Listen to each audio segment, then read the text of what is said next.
Hey everyone, this is Dr. Jennifer Harris, and we are back with our series, Finding Freedom from Self-Gaslighting. And today I want to talk to you about something I've been working on in this regard about a specific pattern of gaslighting that is taught and then replicated, which is the family systems perspective of what it means to preserve the family name. Many times we don't fully understand that the impulse that we have, almost the compulsion that we have to do the patterns that we do of gaslighting have been passed down to us as a generational inheritance going back many generations in our family. What does this mean? This means that a lot of times we feel an impulse or a compulsion almost to do something that we don't want to do, or we do something that we don't want to do, and it's almost like it's out of our control to choose to do or not do the thing that we are doing. This is because psychologically, trauma lives not just in events that happen to us, but trauma lives in our body. Our body remembers even when our brain helps us forget. It lives in our nervous system. It lives in the way that we react to ourselves, to God, to others, to events around us, in the way that we're able to respond well or we get triggered. And the pattern of gaslighting is a response to unresolved trauma in families. And the main tool that gets passed down in families on how to deal with unresolved trauma is silence, keeping secrets, not telling the truth about what has happened. And then we are left to deal with what happens inside of us when this overwhelming demand of our family comes on us to be quiet. When we can't talk about the grief, the betrayal, the addiction, the abuse, the sexual trauma, the sexual patterns that live in families. We can't talk about these things because lots of reasons. It will hurt them to say it. It will air our dirty laundry in public. We have to keep our skeletons in the closet. And ironically, in so many ways, the church reinforces this need to keep silent. When a family cannot talk about what has happened, when a family is unable to find the space to name what has happened, that silence becomes the family identity. That silence becomes the family system.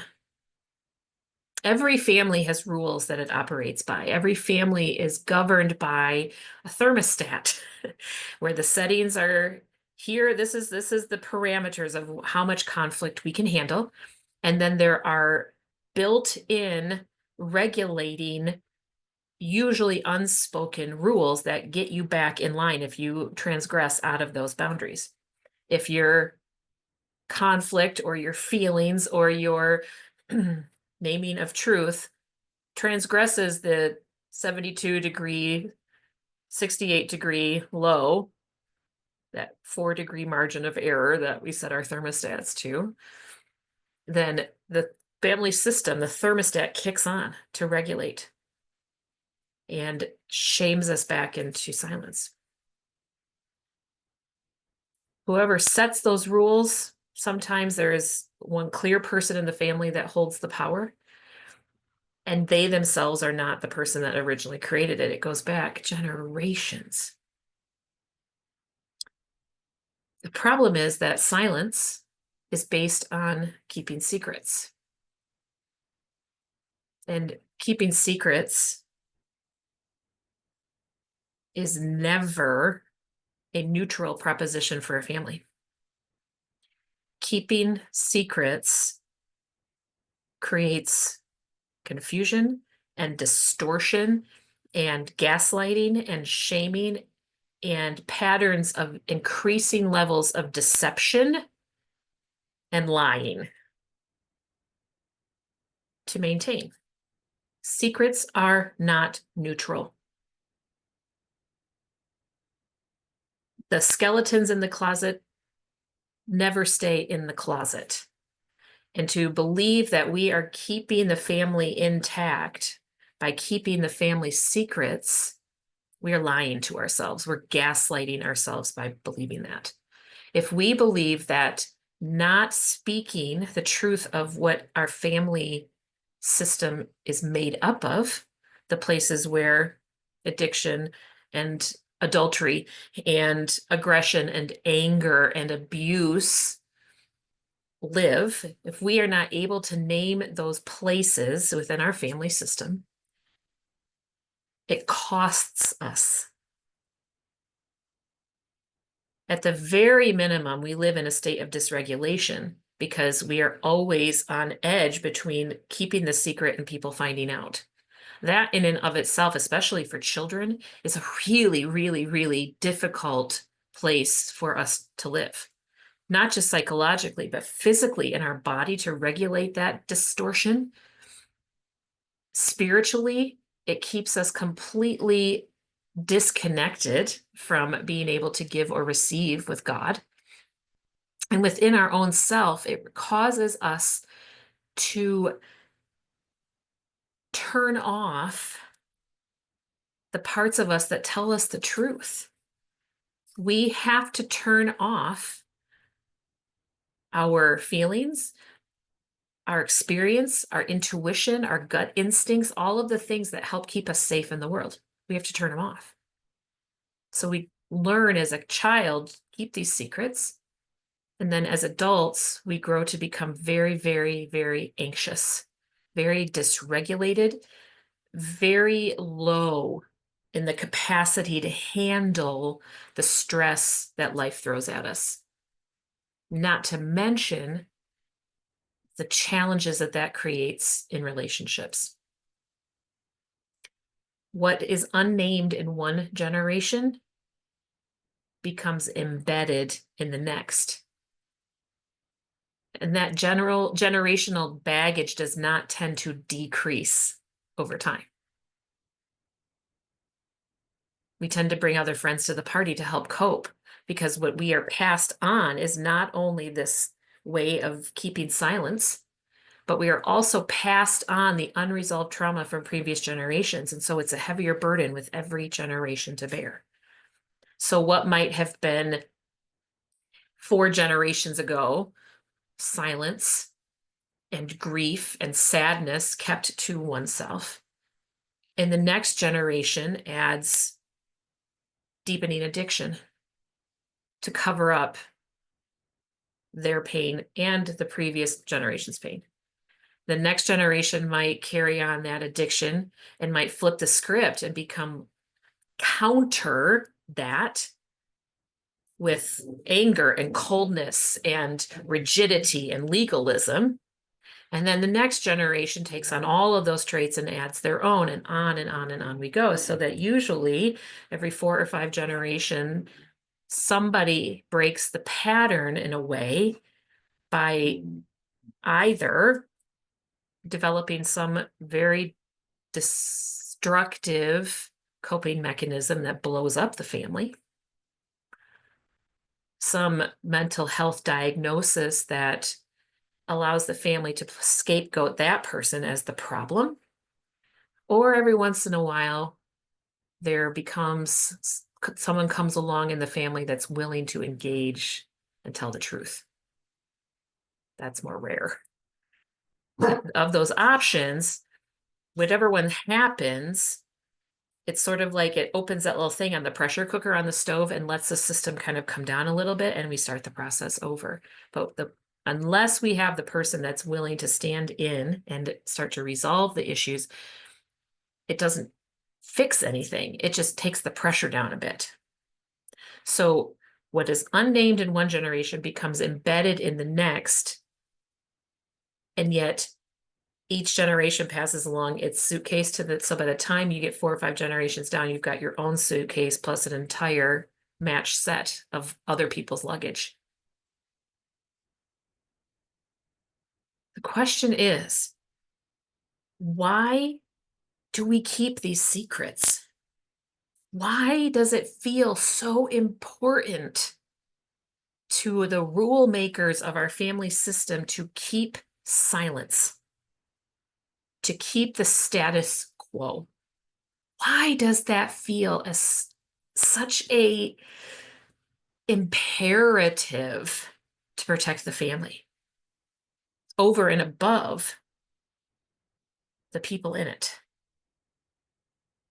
Because keeping secrets about people who are in addiction, who are in abuse, who are part of sexually driven distortions, abuse, pornography, sexting, and online pursuits, and all manners of things. There's some story that we tell ourselves that we are protecting that person by not revealing the patterns of their harmful behavior. But at what cost? We're going to protect the predator over and above all of the people that fall prey to this behavior? In families where we know, for example, my dad likes to, I don't know, I'm not as up on the social media thing, so if I say this wrong, please forgive me. You can laugh at me, it's totally fine, but that they snap with people online and send pictures and sext and all of the things that's happening. It's just online. It doesn't matter. It doesn't hurt anybody. Really? Would you like to know that your daughter is participating in that at the hand of likely an older man? Does that feel neutral? Does that feel benign? Or the secrets that you know that you're keeping about the family member that uses their business to lure in women? Maybe they don't have sex, meaning AKA rape, but they take pictures. They touch. They engage emotionally with people that's inappropriate. Does that feel okay? And by protecting these behaviors, because they don't necessarily cross the line into overt sexual abuse, does that not mean that there's harm? By protecting the predator that you know repeats behavior, you are guaranteeing more victims of his or her behavior. Why does it require something as overt as bodily harm? And even then, even then, we keep it secret. That's a pattern in my family's history. Assault that is not believed and not reported, not engaged, not repaired. And that's true for a lot of families. So why do we keep the secrets? I think there is a very, very strong drive in families to protect their image. Keeping secrets serves a function. It protects the family image. It protects the seeming stability of the family system and regulates somehow, the family believes, that thermostat differential that we're allowed to operate in. It preserves the appearance of we are good people. In a family system, what we know, what science has shown us in a system, and applying this to a family is the same, that the system always will move towards stability, will always move towards homeostasis, meaning this is the same forever and ever. Amen. Same parameters. And in other systems, like your car, for example, is a system that requires it working within very specific parameters in order for all those parts to function well together, so that when you push the button and push the gas pedal, it moves. But we are not mechanical parts. We are people. But the family system will always work to preserve the system itself over and above the people in it, always.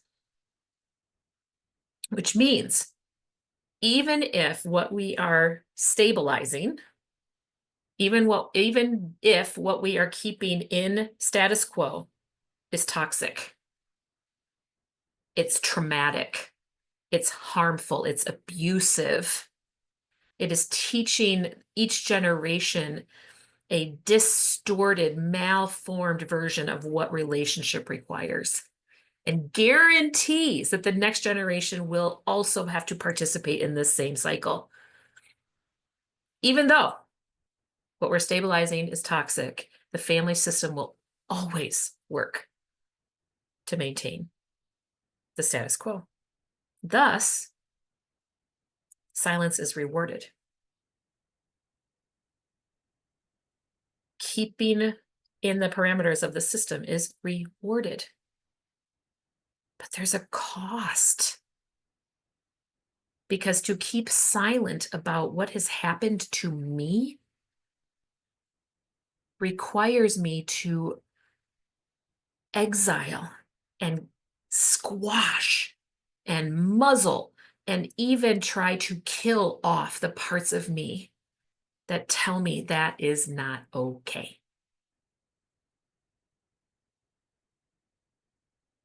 So we sacrifice ourself on the altar of the family system's demand for silence. We allow ourselves to be consumed by the toxic fumes of what keeping secrets requires from us. Because if you are someone who breaks the silence, you become the problem. You become the threat to the system. And the system, and therefore using the people in the system, will do everything they can to get your butt back in line, to get back to following the rules. So it would be unfair of me to say, if you choose to be the one to break the silence, if you choose to be the one that says, I am no longer willing to gaslight myself into submission, to say these things never happen and they do not cause me pain, I have no feelings about it, it has no effect on me. If you are no longer willing to agree with those things, if you are required somehow by some deeper impulse in you, which I believe is grace, it is truth, it is love, it is kindness, it is the divinity within us screaming out to be free. If you are that person, you are going to be labeled the problem.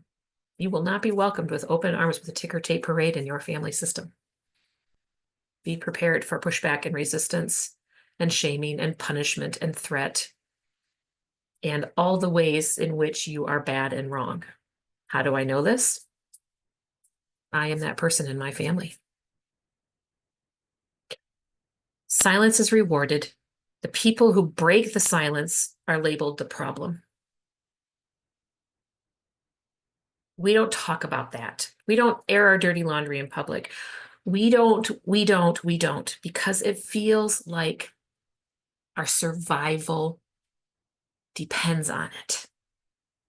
Disruption of that system feels so dangerous because our family identity is built on this structure of silence, this alternate reality that, what? I don't see anything. What?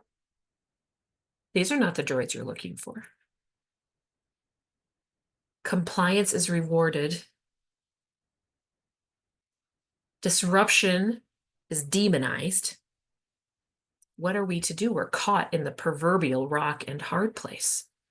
This is what I tell myself and my clients. Whatever choice we make is hard.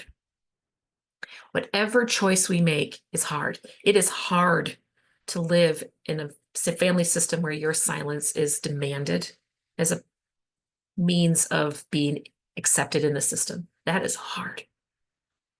To turn off parts of you, to turn off your feelings and your emotions, to participate in learning these behaviors that we are taught mean love, but it's abusive.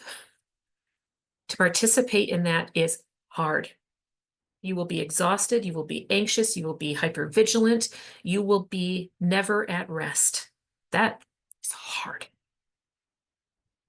Speaking out, also hard. Also extremely challenging, requires an extraordinary amount of courage. Choose your heart. Here's what I say to my clients. Which choice that is hard has the potential to lead you towards the direction you want to live? What do you want your future to look like? Which choice has the potential to move you in that direction? Hint, if your future wants to be anything different than what you've been taught in your family system, that requires change. We can never fix the system with the tools that built it. We'll just keep perpetuating the system. You have to step outside of the system and say, yeah, no, no, thank you. This is not what I choose anymore. So, what does it look like when we decide that healing is worth the hard? Be prepared for resistance, not just in your family system, but ironically, most strongly within your own heart. Because you have absorbed the trauma of each generation that has not been resolved. You have absorbed the rules of your family system that require complicity through silence. That means we have been marinated in all of the voices that keep us from speaking, and those are living in our heart. Will there be resistance from other people? Yep. And the voice that will be the strongest will come from inside of you. This is where the understanding of what it is to self-gaslight is so important. So we learn what it feels like when we are gaslighting ourselves. First, we choose, then we identify what we know happens when we apply those rules through gaslighting to ourselves. Let me give you a few examples of what that looks like. Confusion, foggy brain, memory loss. Suddenly you're just like, what's happening? What was I talking about? Nausea, dizziness, a feeling of any minute now somebody's going to knock at the door because I've done something wrong. You will feel like you are under threat of punishment for some infraction. We feel all these things in our body and we start to recognize what it is in our body that means we are gaslighting ourselves into submission, into silence. For me, is my belly in a twist? Am I feeling especially jumpy or irritated or impatient? That word impatient for me is really important. Am I feeling the need to hurry, hurry, hurry, hurry? That I know. is when my family system rules are speaking real loud inside of me. Third, we don't do this alone. Yes, the work is done within you. No one else can do it for us.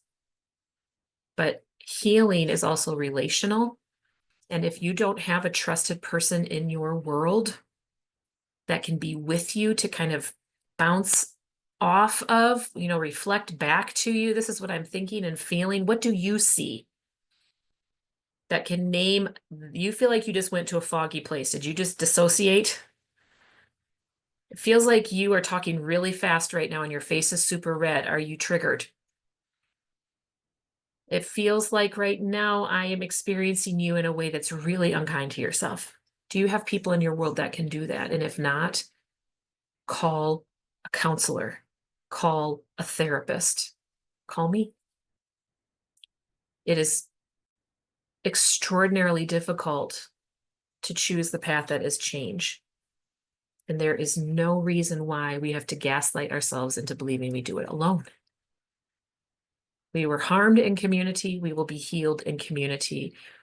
We need a face to reflect back to us if we're on the right path. So, what do? We choose awareness over denial. We name the stories. We listen to our bodies who hold the truth that many, many times our brain does not let us speak in order to comply with the family system.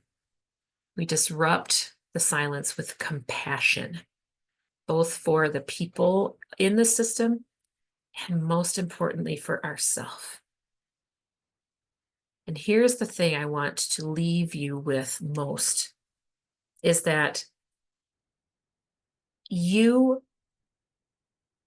have the power to not only disrupt the system that you are in right now, the generations that are living around you, but you have the power within your grasp to change the trajectory of your entire family line so that 4 generations from now, another person does not fall as the sacrificial lamb on the altar of maintaining this family system of silence. You have the potential to change the trajectory. And even if the amount of change you are willing to experience in your own life and in your family system is 5 degrees from the heading you were towards before, 5 degrees over time is huge. What if 5 degrees for you gives the generations that are young right now watching you the courage to choose 10 degrees? And their children choose 15.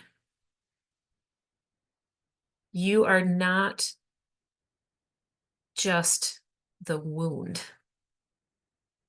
You are the healing.